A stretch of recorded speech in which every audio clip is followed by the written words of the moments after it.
మన లెక్కల ప్రకారం అకాల మరణం చెందిన ఓ ఆత్మ మొదటి రోజు శరీరంలోనే ఉంటుంది. 3 రోజుల వరకు ఆ ఇంటిలోనే సంచరిస్తూ ఉంటుంది. 15 రోజుల వరకు బంధువుల చుట్టూనే తిరుగుతుంది. 30వ రోజునే తన పూర్వీకులతో ఐక్యమవుతుంది. ఓ సంవత్సరం వరకు అది నీటి నిలువల్ని దాటలేక అల్లాడుతుంది. వాటి నుంచి విముక్తి కలిగించడానికే నైవేద్యం పెట్టి పూజలు చేస్తున్నాం. సంవత్సరం అయ్యాక పిండం పెట్టి పితృదేవతలకి తర్పణం వదిలాకే ఆ ఆత్మ శాంతిస్తుంది. లేదంటే ఆ ఆత్మ క్షుద్రశక్తిగా మారి భూమికి ఆకాశానికి మధ్య కొట్టుమిట్టాడుతుంది.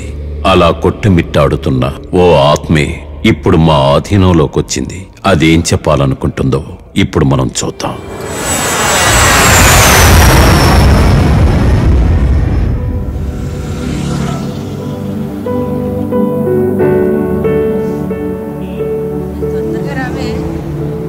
పద.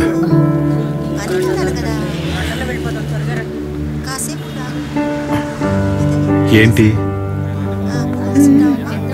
ఓ బాక్స్ మర్చిపోయొచ్చానా? ఉండు తీసుకొస్తాను.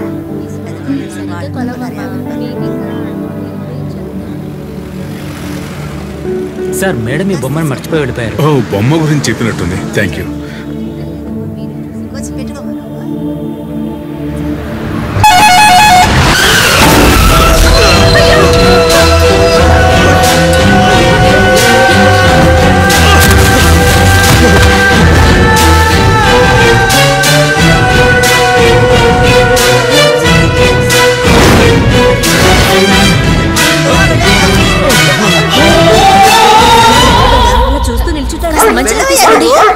తీసుకోండి.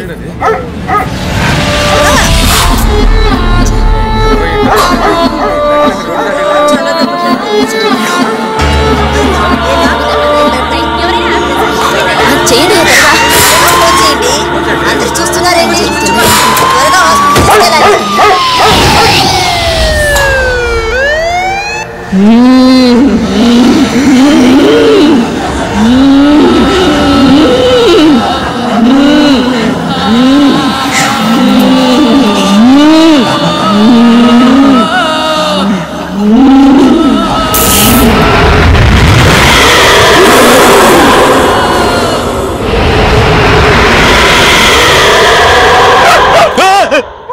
Short of Scott Staris.